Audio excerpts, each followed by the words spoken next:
My name is. I've been a fitness instructor for 30 years, beautician and massage therapist. So I sort of like to come on just before I do my live classes at 12 o'clock and just have a little chat about certain things that I think are important for you and things that there are a lot of them from what I've experienced over the 30 years, but also the fact that I think it's important that I share my knowledge, the stuff that I've done over the years. Now, one of the things over the years that I have done is I've not really, well, not done, but I've not always had an awful lot of money. So I've not been able to necessarily spend a fortune on trying this little fad, that little fad, etc., etc. So today, what I'm going to talk to you about is how to move a little bit more to create a deficiency. So you're building, you're using more calories.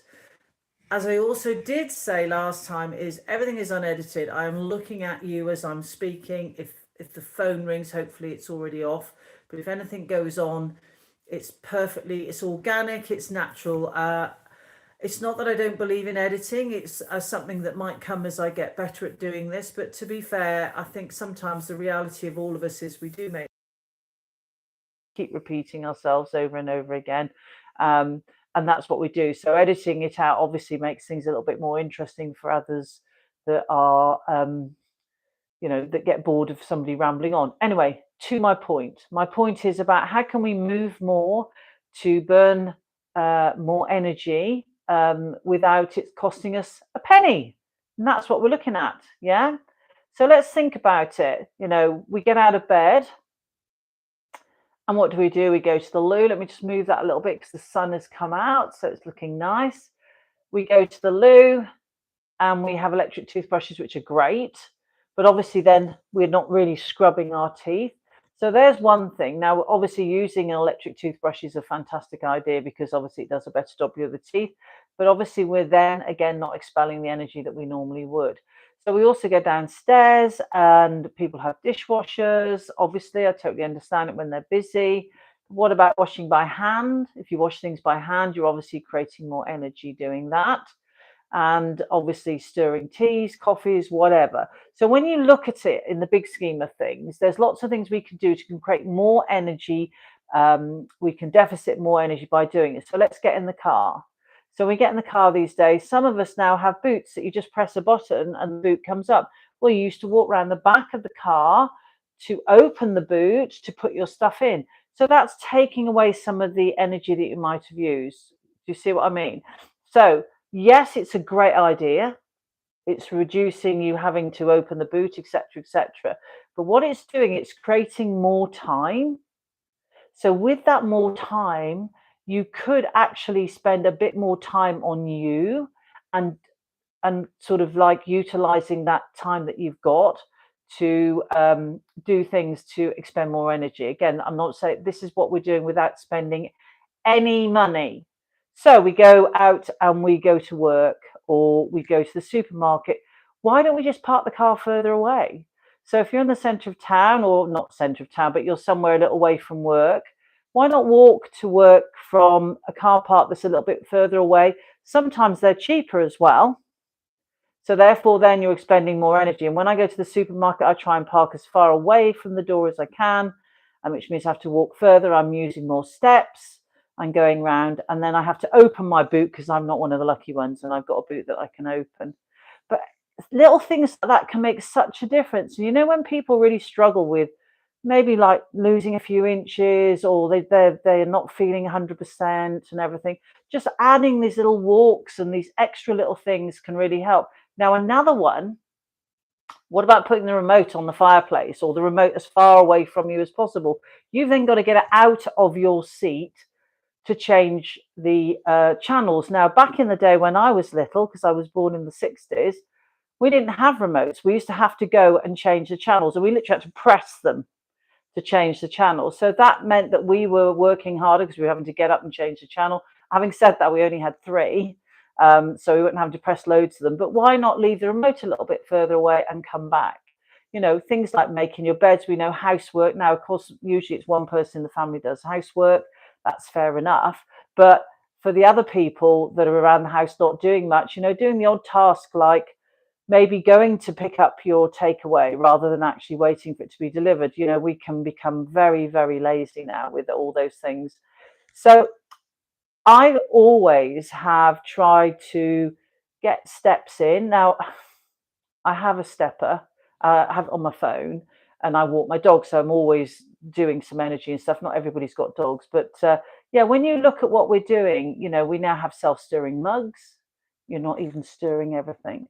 But so when we come back to when I first started about moving and how we can create things to make things cheaper, by leaving the car further away, maybe leaving the remote, you're starting to burn more energy. And you will notice over the time, I actually, when my son was 2 and he's now 27, I went and did an HND in business management marketing in Worcester in England, not in America.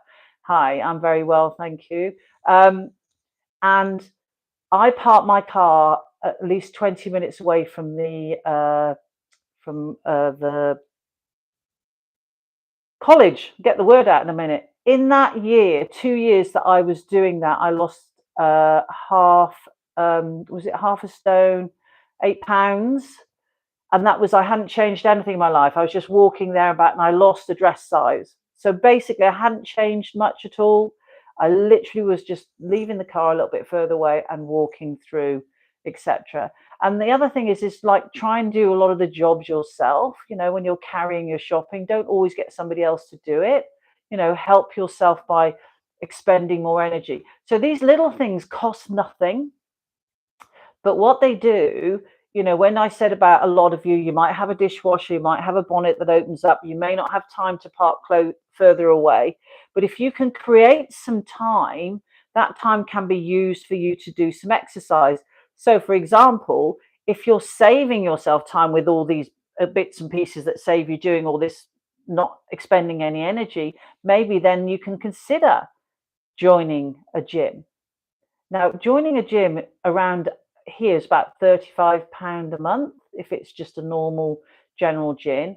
So if you think about it, that might just be 2 takeaways a month you could stop having to allow you to join that gym. But that's another day. Yeah. So that's another thing that we can look at. Because what I want to look at is the way of changing the way you think and the way you do things. Like I do things like the no diet diet because people can't afford to constantly be part of something. Not everybody's got the money to I'm going on that fad, I'm going to do this, I'm going to do that. And you know, I've never had Botox, I've never had fillers, I've never had anything. I've always just, you know, looked after my skin, which I can tell you how I look after my skin. I am a carnivore, I love my meat. I've never been a vegan or a vegetarian. I've been a celiac since I was a baby.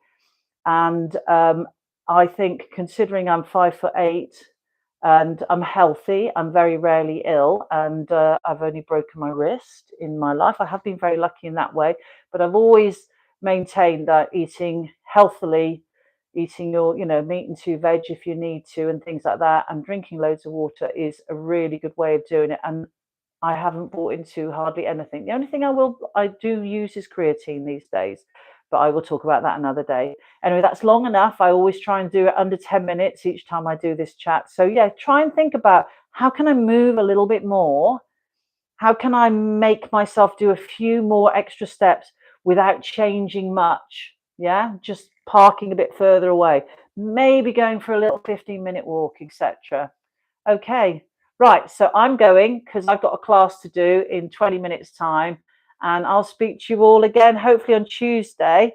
Exciting news. I'm going to Menorca next Friday, and I'm doing a walking holiday and walking around the whole of the island of Menorca. So for those of you that don't live in the UK or in Europe, look online and have a look at Menorca.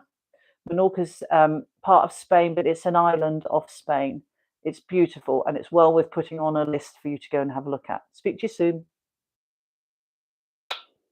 Grandma. I'm not a grandma, actually, and my children haven't had any kids, but thank you.